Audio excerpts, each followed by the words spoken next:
Halo, selamat datang kembali di podcast IWPI bersama Pajak Smart. Nah, seperti biasa teman-teman, untuk episode kali ini sudah hadir bersama kita Bapak Sujono selaku pemerhati kebijakan UMKM dan juga hukum pajak. Nah, di episode kali ini juga kita akan membahas salah satu isu yang belakangan ini cukup ramai dibicarakan di kalangan praktisi perpajakan. Di mana mulai tanggal 1 Januari 2027 nanti, ketentuan mengenai siapa yang dapat menjadi kuasa wajib pajak akan memasuki rezim baru berdasarkan PMK nomor 44 tahun 2026. Ada konsultan pajak, ada juga yang disebut pihak lain, ada juga surat keterangan terdaftar atau SKT, ada kompetensi, ada registrasi. Bahkan ada kemungkinan suatu status administratif dibekukan atau dicabut sehingga seseorang tidak lagi dapat menerima penunjukan sebagai kuasa. Nah, lalu muncul nih sebuah pertanyaan, sejauh mana sih Menteri Keuangan boleh mengatur? Apakah Menteri Keuangan hanya boleh mengatur hal-hal teknis seperti pendaftaran, verifikasi, dokumen, sistem, dan tata cara? Atau Menteri Keuangan juga boleh menentukan melalui peraturan menteri siapa yang boleh dan siapa yang tidak boleh menjadi kuasa. Kalau pengaturan itu sudah menyentuh hak seseorang untuk bekerja dan menerima penunjukan sebagai kuasa, apakah cukup hanya diatur melalui PMK? Atau materi substantifnya seharusnya terlebih dahulu memperoleh dasar dan parameter yang jelas dalam undang-undang? Itulah yang akan kita bahas hari ini dan kabarnya nih persoalan ini dalam waktu dekat akan dibawa melalui judicial review ke Mahkamah Konstitusi oleh IBPI. Nah, sudah hadir bersama kami Bapak Sujono. Selamat bergabung, Pak. Langsung saja, seperti apa, Pak, pendapatnya? Ya, terima kasih Ibu Adija. Selamat pagi. Assalamualaikum warahmatullahi wabarakatuh. Ya, saya kira dari awal harus kita luruskan satu hal ya. Judicial review ini bukan gerakan melawan Menteri Keuangan, bukan pula melawan DJP, dan bukan gerakan menolak kompetensi bagi seorang kuasa wajib pajak. Justru kita harus sepakat bahwa kuasa wajib pajak memang harus kompeten. Negara juga berhak mengatur administrasinya. Yang kita pertanyakan hanya satu, sampai di mana batas kewenangan Menteri Keuangan? Karena dalam negara hukum, setiap kewenangan itu harus mempunyai batas. Begitu kira-kira. Nah, Pak Sujono, supaya masyarakat tidak salah memahami nih, Pak, yang mau digugat itu PMK 44 tahun 2026 ya, Pak, ya? Atau seperti apa? Ya, belakangan ini desakan dari banyak pihak ya, mungkin melalui Pak Ketum atau melalui pihak lain, memohon kepada kita untuk segera memajukan judicial review ini ke MK maupun ke MA.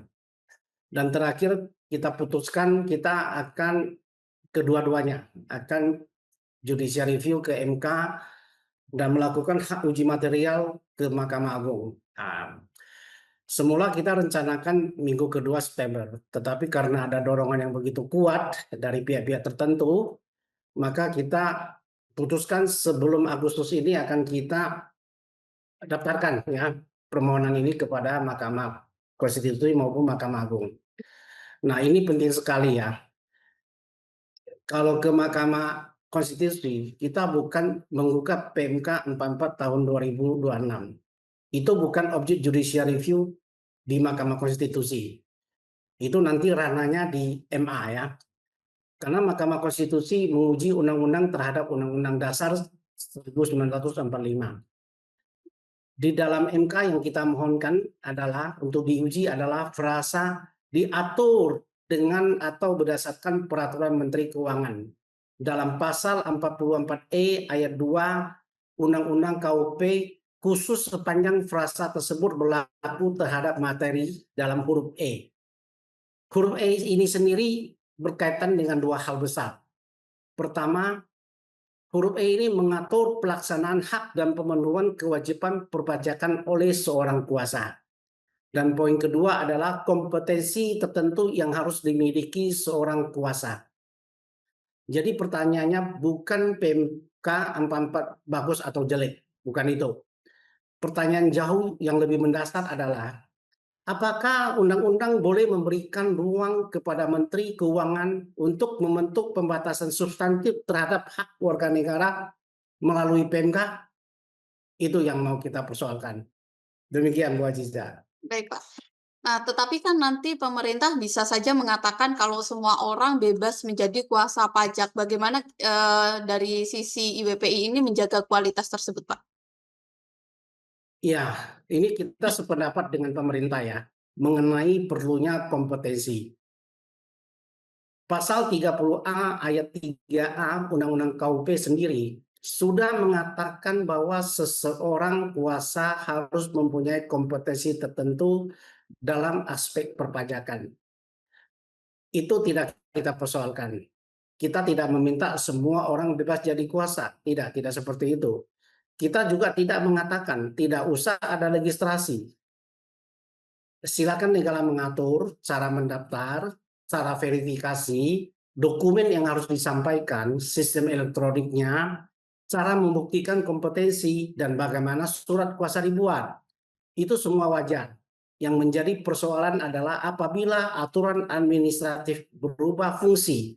Dari awalnya hanya membuktikan kompetensi, kemudian berubah menjadi menciptakan kompetensi, atau bahkan menentukan boleh atau tidaknya seorang bekerja sebagai kuasa.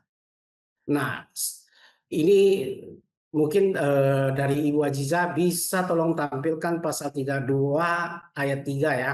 Nah, mari kita lihat apa yang diatur oleh undang-undang.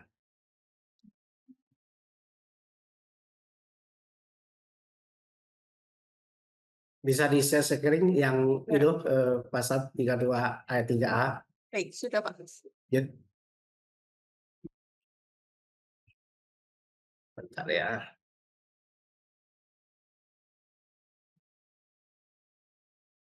Oke, agak kecil ya. Bentar ya. Oke. Di dalam pasal 32A ayat 3A itu kan menyatakan seorang kuasa yang ditunjuk sebagaimana dimaksud pada ayat 3 harus mempunyai kompetensi tertentu dalam aspek perpajakan, kecuali kuasa yang ditunjuk merupakan suami istri atau keluarga saudara atau semenda sampai dengan derajat kedua. Nah, kita lihat penjelasan pasal 32 ayat 3A ini ya. Untuk melaksanakan hak dan memenuhi kewajiban perpajakan, seorang kuasa yang ditunjuk oleh wajib pajak harus memiliki kompetensi tertentu dalam aspek perpajakan. Nah, di sini baru dijelaskan kompetensi tertentu itu seperti apa. Ya, kompetensi tertentu antara lain jenjang pendidikan. Jadi seseorang yang tamat D4 perpajakan itu bisa ditunjuk sebagai sebagai kuasa. Sertifikasi, ya misalnya sertifikasi AB atau ABC, ya, dan atau pembinaan oleh asosiasi. Ya, di sini kita akan memiliki 4 asosiasi konsultan pajak, ya itu bisa.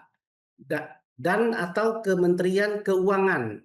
Nah, inilah yang dipakai oleh Menkyu menggunakan Kementerian Keuangan ini menghilangkan yang 3 itu. Padahal di sini ada frasa antara lain. Berarti kompetensi itu bukan tunggal, ada 4. Nah, dengan PMK 44 ini dibuat seolah-olah itu hanya tinggal 1 oleh Menteri Keuangan. Nah, ini kan sudah jelas-jelas kalau kita lihat di sini kan ini sudah jelas-jelas melanggar pasal 32 ayat 3A ini. Oleh karena itu dapat dilakukan oleh konsultan pajak atau pihak lain sepanjang memenuhi persyaratan sesuai dengan ketentuan peraturan perundang-undangan di bidang perpajakan. Jadi kalau dia mau atur secara administratif boleh terhadap keempat kategori itu. Nah, ini 3 hal yang sangat penting dari penjelasan tersebut ya. Undang-undang sendiri menetapkan parameter substansinya. Yang diwajibkan adalah kompetensi tertentu dalam aspek perpanjangan. Lalu undang-undang memberikan apa itu bentuk kompetensi tersebut. Pertama, jenjang pendidikan tertentu, sertifikasi dan atau pemilihan oleh asosiasi atau Kementerian Keuangan. Kata antara lain menunjukkan contoh, bukan daftar tertutup. Nah, dengan PMK 44 ini menjadi tertutup, hanya pembinaan oleh Kementerian Keuangan. Undang-undang secara eksplisit mengatakan kuasa tidak terbatas pada konsultan pajak. Ia dapat dilakukan oleh pihak lain, asalkan memenuhi persyaratan dalam peraturan perpajakan. DJP juga menjelaskan bahwa perubahan Undang-Undang HPP memang memperluas pihak yang dapat menjadi kuasa wajib pajak. Itu. Jadi penjelasan 32 ayat 3A ini sudah sangat jelas. Ya. Oke, kita bisa balik. Ya, oke, Pak. Oke, mungkin kan istilah teknis administratif dan substantif agak berat ya Pak bagi masyarakat. Mungkin bisa diberikan contoh sederhananya Pak. Ya, ini saya akan jelaskan dengan cara yang sangat sederhana ya, supaya orang awam pun bisa mengerti ya. Misalnya gini, undang-undang mengatakan untuk menjalankan suatu profesi, seseorang harus mempunyai kompetensi A, B, dan C. Kemudian menteri mengatur, silakan upload ijazahnya di sini. Formulirnya seperti ini. Kami verifikasi dalam 14 hari. Nomornya dicatat dalam sistem. Itu administratif. Karena menteri hanya memastikan syarat yang sudah dibuat oleh undang-undang terpenuhi. Tetapi bayangkan kalau kemudian peraturan menteri mengatakan walaupun Anda sudah mempunyai kompetensi A, B, dan C, Anda tetap tidak boleh menjalankan pekerjaan kecuali Anda mempunyai status X yang kami ciptakan. Kemudian status X yang diciptakan itu mereka punya kewenangan untuk bisa membekukannya atau mencabutnya. Dan kalau status itu hilang, Anda tidak boleh lagi menerima penunjukan. Nah, di titik itulah kita harus bertanya, apakah ini masih sekedar administratif atau sebenarnya sudah menjadi pembatasan substansif terhadap hak seseorang menjalankan pekerjaan? Itulah inti yang mau kita jiarkan. Nah, dalam PMK nomor 44 tahun 2026 ini kan ada istilah pihak lain dan SKT Pak. Apa relevansinya Pak? Ya, PMK 44 tahun 2026 menghubungkan kedudukan pihak lain dengan surat keterangan terdaftar. SKT kemudian mempunyai konsekuensi yang sangat penting terhadap kemampuan seseorang bertindak sebagai kuasa. Jadi SKT bukan lagi sekedar seperti ini. Ini nomor registrasi Anda, bukan seperti itu lagi. Karena ketika status administratif itu menentukan apakah seseorang dapat menerima penunjukan sebagai kuasa, status tersebut mempunyai akibat langsung terhadap pekerjaan orang tersebut. Disitulah saya mengatakan, semakin besar akibat hukumnya, semakin kuat dasar hukum yang dibutuhkan. Kalau hanya mengatur nomor formulir, silakan diatur di dalam PMK, boleh itu. Kalau mengatur cara upload dokumen, silakan diatur melalui PMK, itu terserah. Tetapi kalau akibat suatu ketentuan adalah Anda boleh bekerja atau Anda tidak boleh bekerja, maka kita akan bertanya, mana dasar dan parameter substansifnya dalam undang-undang? Itu harus diatur di dalam undang-undang, bukan dengan PMK.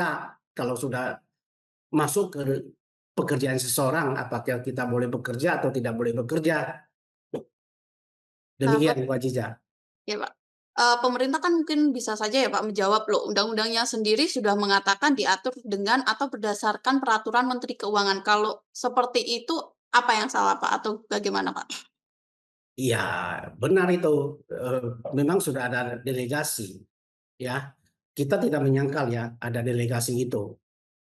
Menteri Keuangan menerima delegasi. Yang menjadi persoalan bukan ada atau tidak ada delegasi, tetapi seberapa jauh delegasi itu boleh digunakan.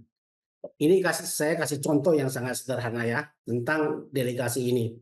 Misalnya, saya menitipkan kunci rumah kepada Ibu Wajijah dan mengatakan, Ibu Wajijah, tolong jaga rumah saya ya. Lalu apakah karena Ibu Aziza diberikan kunci, berarti Ibu Aziza boleh menyewakan atau menjual rumah saya? Kan tidak begitu ya. Ada kewenangan yang saya berikan untuk menjaga rumah, ya. Tetapi ada batasan kewenangan, ya. Saya tidak pernah memberikan kewenangan kepada Ibu Aziza untuk menyewakan atau bahkan menjual rumah saya. Begitu juga dalam delegasi undang-undang.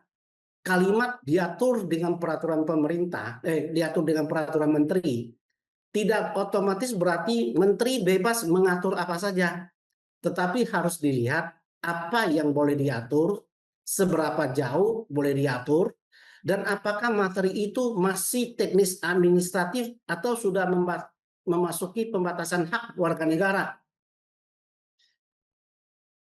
Nah, apakah, Mahkamah Konstitusi itu pernah membahas persoalan seperti ini, Pak, sebelumnya? Oh, itu sudah pernah. Dan ini peristiwa ini sangat ikonik ya. Setiap orang yang bergerak di perpajakan ini pasti ingat peristiwa ini, di mana seorang kuasa wajib pajak diusir dari KPP Bantul ya, karena dia tidak memiliki izin konsultan pajak. Dia datang ke KPP dengan menggunakan izin kuasa hukum perpajakan dari pengadilan pajak. Nah, dia diusir karena seperti itu. Dan beliau itu, Pak Petrus itu, kemudian mengajukan permohonan judicial review terhadap peristiwa yang menimpa dia. Kan dia merasa malu, merasa kehilangan marwah sebagai kuasa daripada wajib pajak. Nah, dan di dalam permohonan dia itu dikabulkan oleh Mahkamah Konstitusi dengan putusan Mahkamah Konstitusi nomor 63 garing PUU 15 tahun 2017. Ya, dia menang di situ, dan di situ Mahkamah Konstitusi pada waktu itu memberikan pagar yang sangat jelas. Pada pokoknya pengaturan yang diserahkan kepada menteri hanya boleh berkenaan dengan hal-hal yang bersifat teknis administratif dan bukan pembatasan dan atau perluasan hak dan kewajiban warga negara. Nah, kalimat itu bukan kita yang ciptakan hari ini. Itu adalah putusan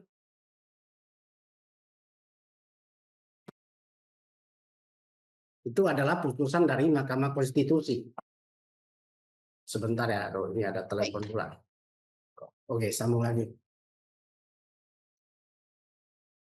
Memang konfigurasi ya, Undang-Undang KUP sekarang sudah berubah setelah Undang-Undang HPP itu diundangkan ya, disahkan.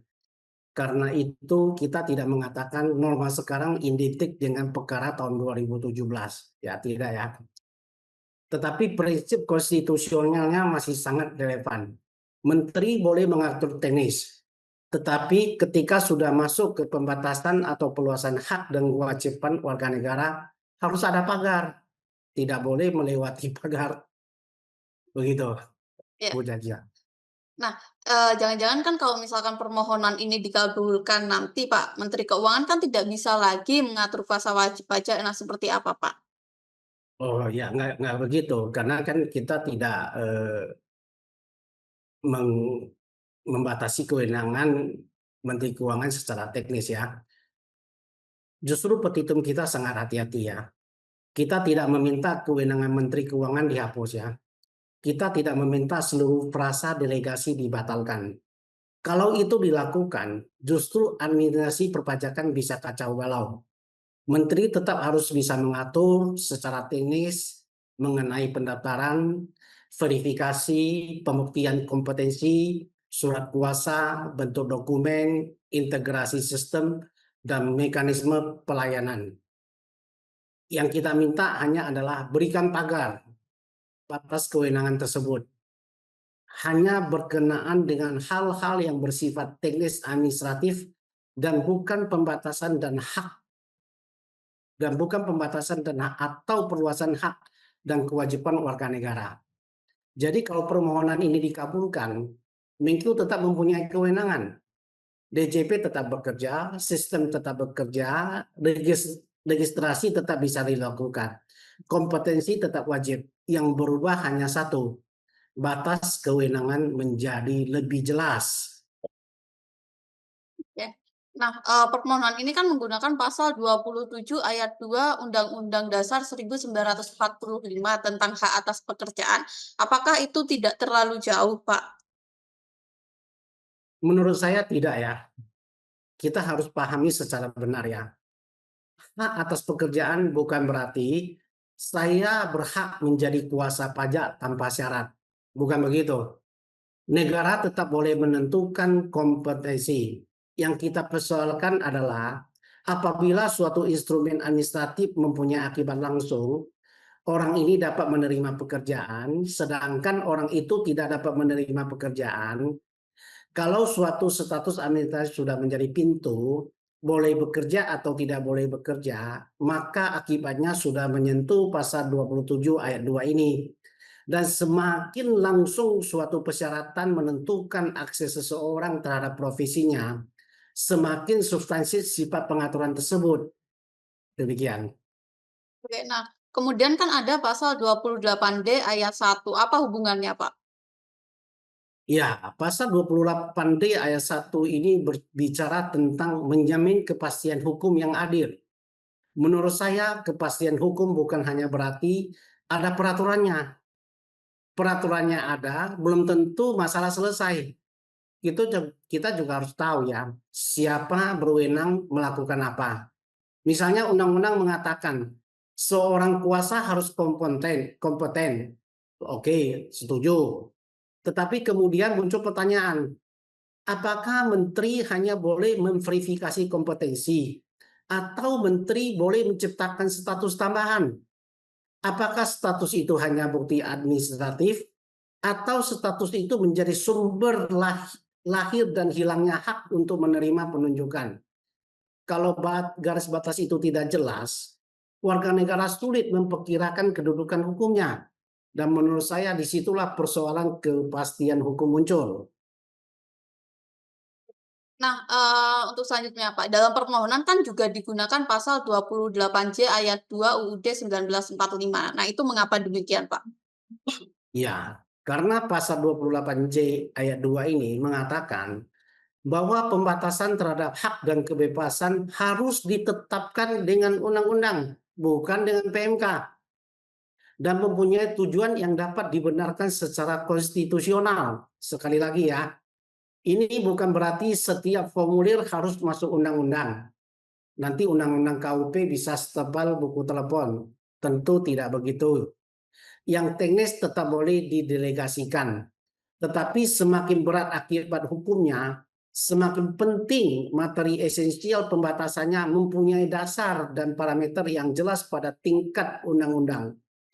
Dalam permohonan ini kita menggunakan 3 ukuran sederhana di atas, yaitu pertama legalitas, mana dasar undang-undangnya, kedua tujuannya, apa tujuan pembatasannya, ini pasal 28J ya, yang legalitas ini 28D ya, dan yang ketiga kebutuhan dan kewajaran, apakah pembatasan itu memang diperlukan dan tidak berlebihan.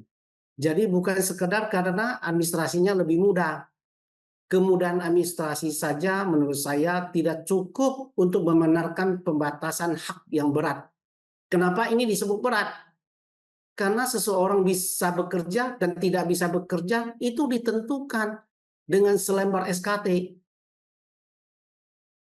Nah, ini kan Demikian Bu Aziza. ya, Pak, ada yang mungkin mengatakan, bukankah MK sebelumnya juga pernah memutus persoalan kuasa hukum pengadilan pajak? Nah, bagaimana pendapatnya, Pak? Benar ya, eh, ada putusan nomor 25 tahun 2025, tetapi karakter perkaranya berbeda ya. Dalam perkara itu, persyaratan substansi pada dasarnya sudah ditentukan dalam undang-undang. Peraturan pelaksananya lebih banyak berfungsi untuk membuktikan bahwa persyaratan tersebut terpenuhi. Sedangkan persoalan yang kita ajukan sekarang adalah bagaimana kalau peraturan pelaksana tidak hanya membuktikan syarat, tetapi justru membentuk status administratif yang menentukan sendiri dapat atau tidaknya seseorang menerima penunjukan. Jadi garis pembeda kita bukan advokat versus konsultan pajak, bukan pula pengadilan pajak versus DJP. Garis pembedanya sebenarnya adalah peraturan yang membuktikan syarat versus peraturan yang membentuk sendiri akibat substantif. Nah, ini dua hal yang berbeda ya. Nah, sebagian orang kan mungkin merasa ya Pak, kenapa harus JR? Bukankah itu seperti melawan pemerintah? Bagaimana Pak pendapatnya? Ya, saya justru ingin menghilangkan persepsi seperti itu. Indonesia berdasarkan pasal 1 ayat 3 Undang-Undang Dasar tahun 1945 adalah negara hukum. Dalam negara hukum, perbedaan pandangan mengenai batas kewenangan tidak diselesaikan dengan marah-marah, tidak dengan demonstrasi kebencian, tidak dengan menyerang pribadi pejabat. Kita bawa saja ke lembaga yang memang diberikan kewenangan oleh konstitusi, yakni Mahkamah Konstitusi. Jadi judicial review bukan pemangkangan, bukan tindakan melawan Menteri Keuangan, bukan juga tindakan melawan DJP. Justru itu cara yang disediakan oleh negara untuk bertanya, Yang Mulia, batas konstitusional norma ini sebenarnya sampai di mana? Kalau MK mengatakan pemerintah benar, ya sudah, kita ikuti. Kalau MK mengatakan harus ada batas, pemerintah juga harus menghormati dan mengikuti putusan MK. Itulah negara hukum. Oke. Nah, kalau dibuat sangat sederhana Pak, apa sebenarnya yang diminta IWPI selaku pemohon Pak? Permintaan kita sungguh-sungguh sederhana sekali ya. Kita meminta Mahkamah mengatakan, Menkyu tetap boleh mengatur, tetapi pengaturan berdasarkan pasal 44E ayat 2 huruf E harus dibaca hanya untuk hal-hal yang bersifat teknis administratif dan bukan untuk membentuk pembatasan dan atau perluasan hak dan kewajiban warga negara. Jadi ini bukan permohonan untuk merubahkan sistem. Ini permohonan untuk memasang pagar di sekeliling kewenangan. Dan menurut saya, pemerintah yang kuat tidak perlu takut dengan pagar kewenangan. Karena pagar itu justru melindungi dua pihak. Melindungi warga negara dari kewenangan yang terlalu luas dan melindungi pejabat pemerintah agar tindakannya mempunyai dasar hukum yang jelas. Nah, untuk pesan Pak Sujono nih kepada konsultan pajak, advokat, praktisi perpajakan, dan masyarakat yang mengikuti persoalan ini seperti apa, Pak? Ya, saya tidak ingin menggurui siapapun. Setiap orang tentu mempunyai pandangan sendiri. Ada yang mungkin setuju dengan PMK 44 ini, ada yang tidak setuju. Ada yang menganggap pengaturannya sudah tepat, ya silakan. Itulah ruang demokrasi. Tetapi kepada rekan-rekan konsultan pajak dan praktisi perpajakan yang mempunyai kegelisahan mengenai batas kewenangan ini, saya hanya ingin mengatakan, kita mempunyai jalan konstitusional, yaitu Mahkamah Konstitusi. Kalau kita merasa suatu norma berpotensi merugikan hak konstitusional, kita tidak perlu memusuhi pemerintah. Kita tidak perlu menyerang Menteri Keuangan. Kita juga tidak perlu menyerang DJP. Mari kita uji argumentasinya secara terbuka di Mahkamah Konstitusi. Biarkan pemerintah memberikan penjelasannya. Biarkan DPR menyampaikan keterangannya. Biarkan pemohon menyampaikan argumentasinya. Dan akhirnya, biarkan 9 hakim konstitusi yang menilai. Menurut saya itu jauh lebih sehat. Nah, Pak Sujono, satu kalimat terakhir untuk menutup podcast hari ini, Pak. Apa yang mau disampaikan? Ya, saya ingin menyampaikan satu hal ya. Negara memang membutuhkan administrasi perpajakan yang kuat. DJP juga membutuhkan kuasa wajib pajak yang kompeten. Dan Menteri Keuangan memang harus mempunyai kewenangan yang untuk mengatur semua itu kita setuju. Tetapi karena Indonesia adalah negara hukum, ada satu prinsip yang tidak boleh kita lupakan. Setiap kewenangan harus mempunyai batas. Kalau hanya soal pendaftaran, verifikasi, formulir, dokumen, sistem atau pembuktian kompetensi, ya silakan diatur saja secara teknis oleh Menteri Keuangan. Pakai PMK, ya nggak ada masalah. Tetapi kalau pengaturan sudah menentukan siapa yang boleh bekerja, siapa yang tidak boleh bekerja, siapa yang dapat menerima kuasa, siapa yang kehilangan akses menerima penunjukan, maka kita berhak bertanya, apakah dasar dan parameter substansifnya sudah diatur dalam undang-undang? Itulah pertanyaan yang ingin kita bawa ke Mahkamah Konstitusi. Bukan untuk melawan negara, bukan untuk melawan Menteri Keuangan, bukan pula untuk melemahkan DJP, tetapi justru untuk memastikan negara menjalankan kewenangannya dalam batas negara hukum. Karena judicial review bukan pemangkangan. Judicial review adalah hak konstitusional dan meminta batas terhadap kekuasaan bukan berarti memusuhi pemerintah. Batas kewenangan adalah salah satu ciri pemerintahan yang berdasarkan hukum. Baik. Demikian Bu Aziza. Terima kasih banyak Pak Sujono untuk menemani kami di podcast hari ini. Nah, sahabat IWPI dan juga Pajak Smart, bagaimana nih pendapat kalian? Apakah pengaturan mengenai kuasa wajib pajak cukup diatur melalui peraturan Menteri Keuangan atau ketika pengaturan sudah menentukan seseorang dapat atau tidak dapat menjalankan pekerjaan sebagai kuasa, materi esensialnya seharusnya memperoleh dasar dan parameter yang lebih jelas dalam undang-undang. Silakan tuliskan kok pendapat kalian di kolom komentar. Tidak harus sepakat dengan kami, dengan IWPI maupun Pajak Smart ya. Justru kami ingin mendengar argumentasi dari berbagai pihak. Jangan lupa untuk like, share, dan juga subscribe channel ini. Saya Aziza, pamit. Terima kasih Pak Sujono. Sampai ketemu lagi di podcast berikutnya.